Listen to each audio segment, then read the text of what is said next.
I just received this amazing package from Papershire and I'm so excited to open it up on camera. I don't remember exactly what I ordered. It's been a few weeks, so we will see that together, I guess.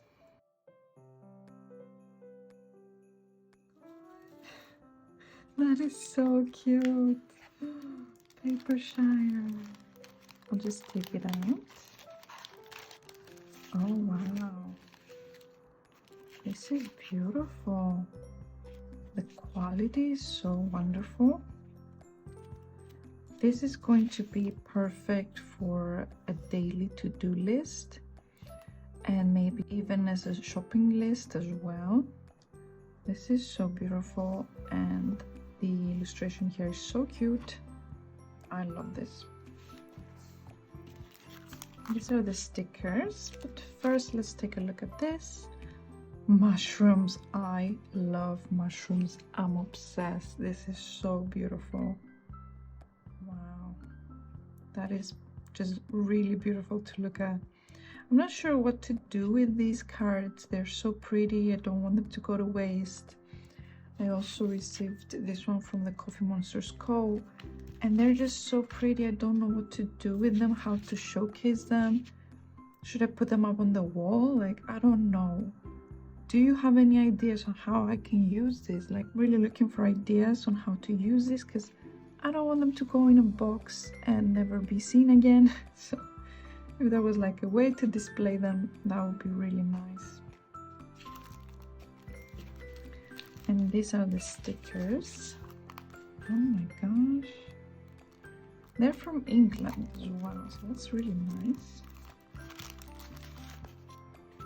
So this one, oh, another card.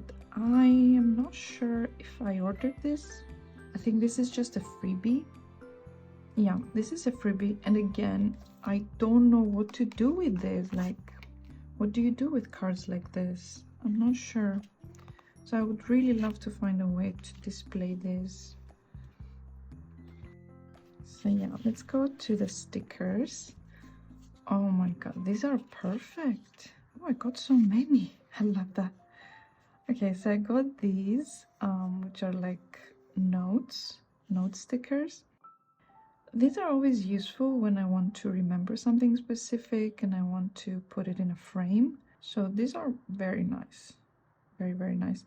And very useful. So I'll be using this a lot. I really like it. And then we have these ones, which is like a cozy sticker. I don't know why it says 20-pound orders. I don't know what that means. Was this a freebie? I don't understand. Could it be a freebie? That's the thing, I don't remember what I ordered exactly, so I'm not sure if this was a freebie. Because I don't remember getting this one. Regardless, it's beautiful and adorable. I love the size. It would be perfect for the weeks. I think I'll be using this for the weekend when you want to have this like cozy feeling. So this would be very nice for that. This one I definitely remember. It's the ramen. I am obsessed with food stickers and food illustrations. I don't know, there's something about it. It's adorable. And I love ramen as well, so it's always nice. It just feels so cozy to put like a little sticker and to remind yourself to have some ramen, because it's such a cozy meal. So again, maybe for the weekend or during the week when I'm feeling tired and burnt out, I can use one of these and feel a little bit better. So, yeah, I really love this. I do remember getting these ones. These ones may have been freebies, and these ones as well. I'm not sure, because it has this message here. It says all orders, and this one says 20-pound orders. So I'm not sure. I'm not sure if these are freebies. This I definitely got. Oh wow, this one is my favorite. Oh my gosh, I don't know which one is my favorite. These are so cute. Wow, and this is a Hobonichi cousin. These are so cute. I'll be using this a lot. Oh from these ones also. I love stationery stickers. They just make any spread look so pretty, and especially if your special interest is notebooks and stationery, getting stationery stickers is just like stationery inception. So really cute. And lastly we have, oh, not lastly, we have more stuff. Okay. Oh wow, I don't even know. Oh, these are beautiful. Look at that. These I think are a bunch of random ones, which can be very useful because there's like a food one, there's like a baking one.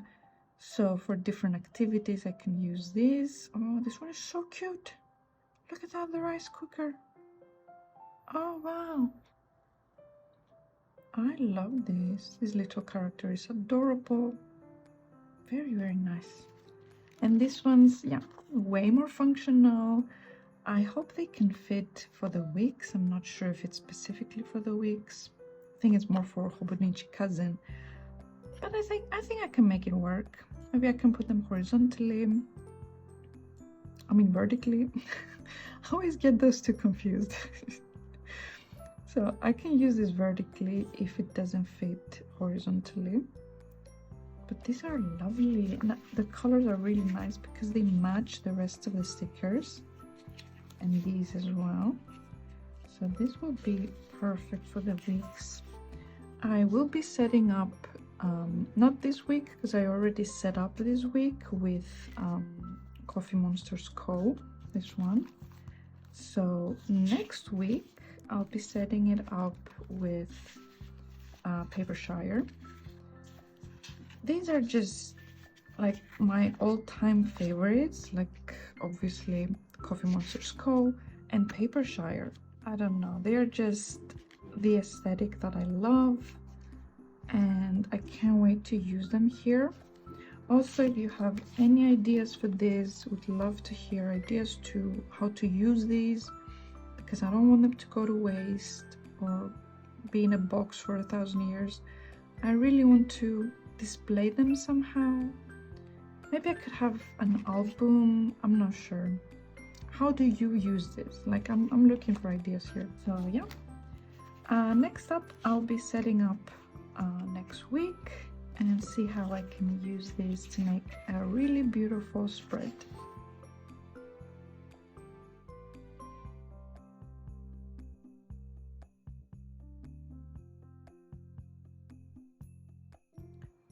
So I try to keep it a little bit minimal because I've had a bad experience with putting too many stickers. So now I'm trying to take it a little bit easier, and I think this is really cute.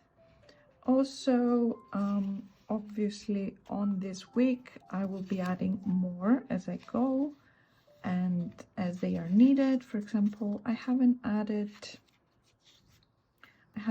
the noodles yet, so I will see when I'll be eating noodles and I'll just add this cute little noodle sticker. So yeah, I'll be adding more on this week. So for now I just want to keep it a little bit minimal like this. I'm so happy with the stickers and everything I got. Honestly, these are so beautiful and I can't wait to keep using them. I don't know if I could do a combination and use stickers from Coffee Monsters Co. and Papershire, because the colors are so different. Maybe some of them that have a similar color palette, perhaps I'll be able to combine the two. But for now, I think I can keep them separate like this. So yeah, that's it for today.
finally decided to start my CBT notebook, and I wanted to show you the spreads that I've made so far and how I'm planning on using it.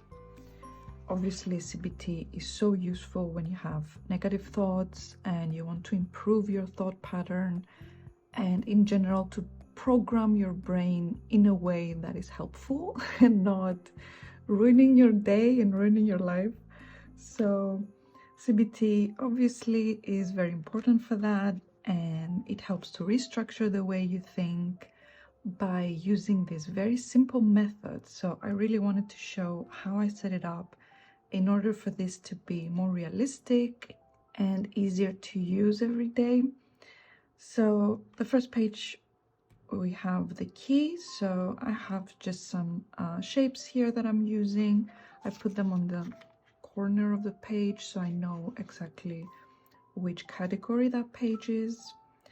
And here I have a daily line, which is just a sentence that explains what happened that day or how I felt that day, which is really important when looking back and also when comparing 2 months.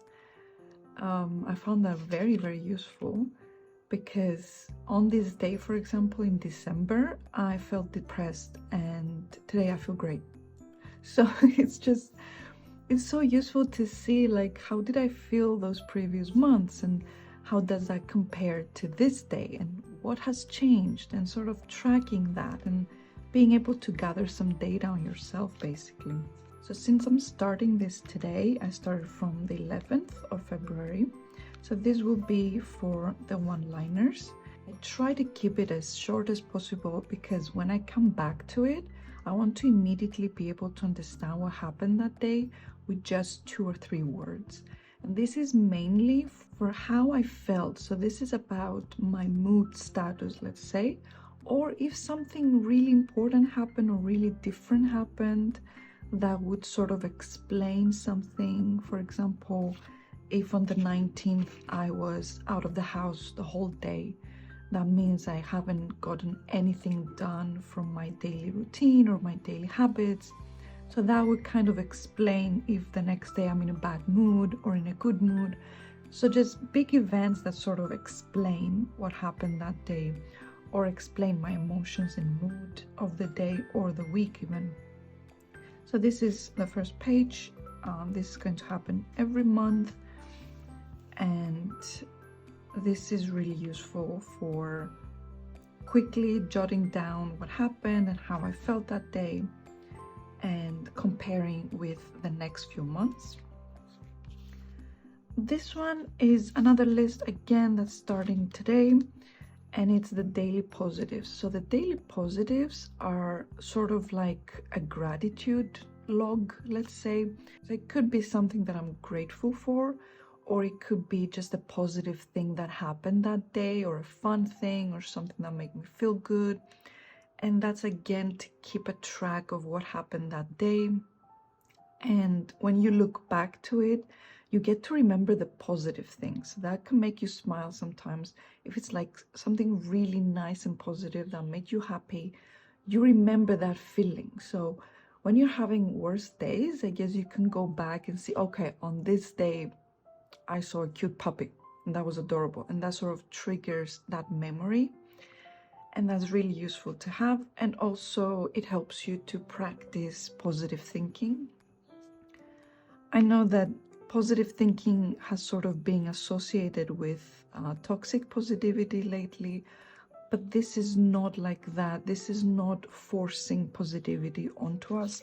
That's why we also have this list that accurately shows how we felt that day. So even if I felt depressed or sad that day or irritable, on the next page, I will be kind of forced to write something positive that day, or something that I'm grateful for. So if it was a difficult day, I could write, I'm grateful that even though it was a difficult day, I managed to get things done, or this thing happened that sort of made me feel a little bit better, or I'm grateful that I'm sort of keep going even though that was a tough day. So this is a really great exercise as well, and it kind of balances out, I think, the more realistic list, which could be more negative. So you sort of balance things out with this one. And now for the CBT part, this is just a page showing the cognitive or thinking errors. I'm sure many of you know this, like the black and white thinking, negative thinking, jumping to conclusions.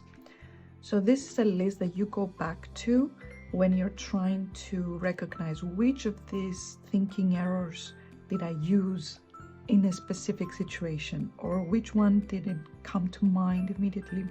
And this allows you to sort of recognize the patterns of your thinking. So maybe I have more black and white thinking or more emotional reasoning, and you can focus on fixing that specific thinking error. And it just creates this pattern of thinking and behaving. So as soon as, let's say I have black and white thinking all the time, as soon as I recognize that, I'm going to be able to recognize it faster every time it happens. And even though it's great to write everything down, sometimes you're not able to do that. Sometimes you're too busy. So just by being able to do this in your mind, like in your thoughts, instantly, instead of having to write it down, I think that's the goal here, to be able to instantly recognize the thinking errors and stop yourself from going further with that thought and immediately saying, okay, yeah, that's black and white thinking. I should go back and see a different perspective.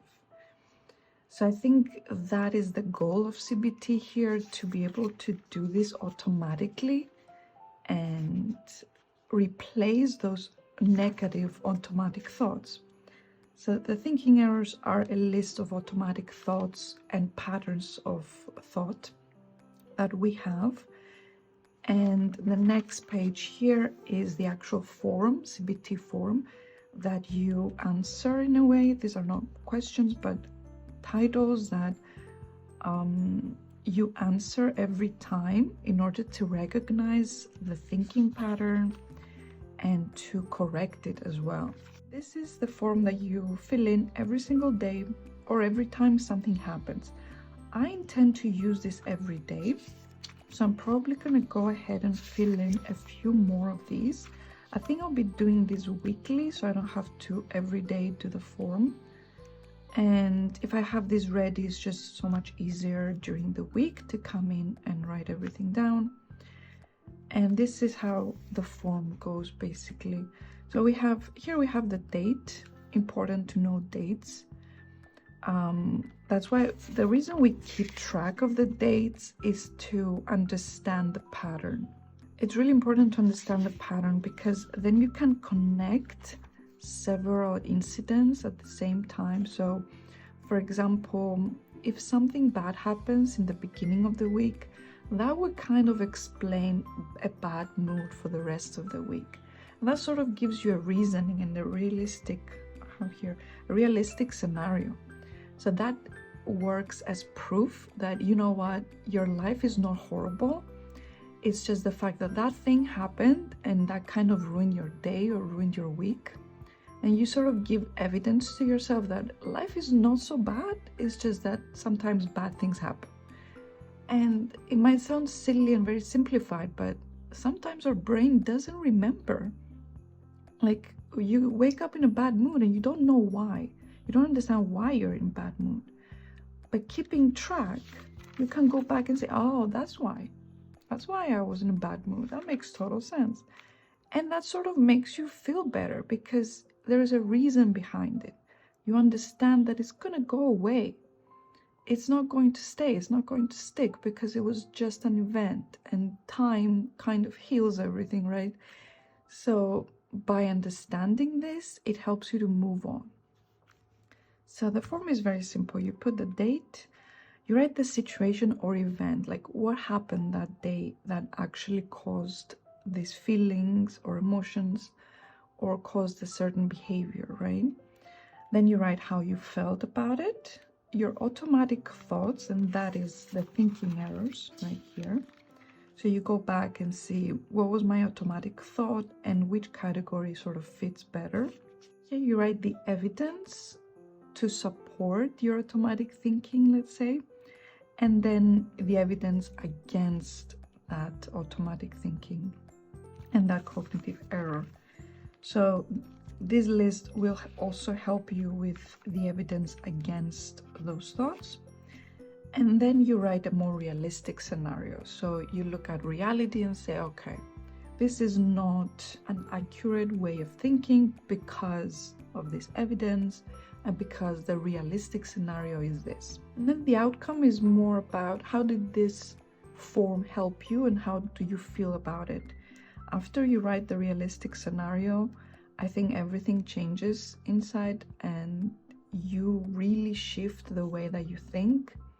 So you also write the outcome of how that made you feel. Did that alleviate those emotions? Did that make you change perspective? Did that help you feel better? Or start thinking about this in a whole new way? So this is really, really helpful. This is what I have so far. I will go ahead and create this form for the rest of the week. I think it's just much easier to use when you have it already laid out.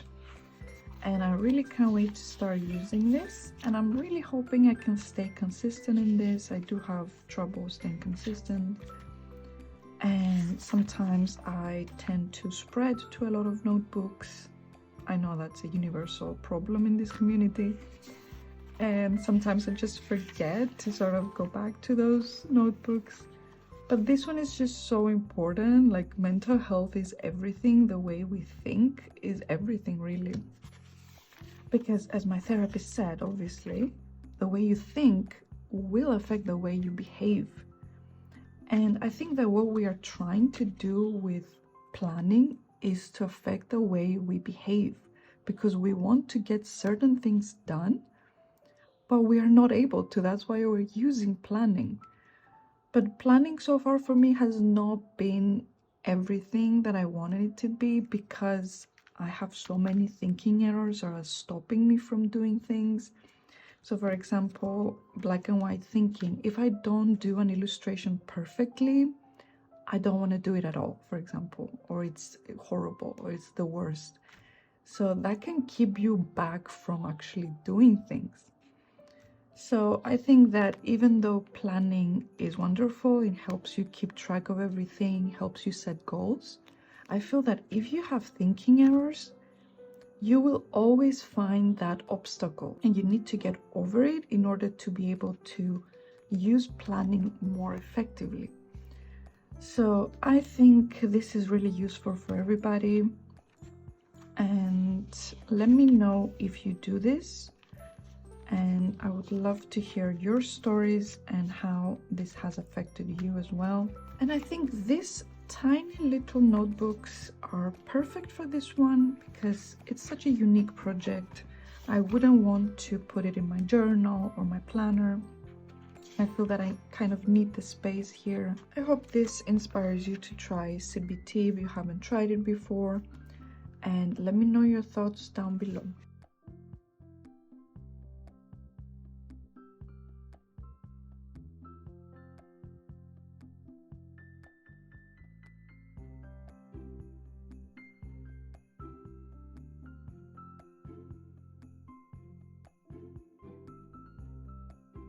So yeah, thank you so much for watching, and I'll see you in the next one.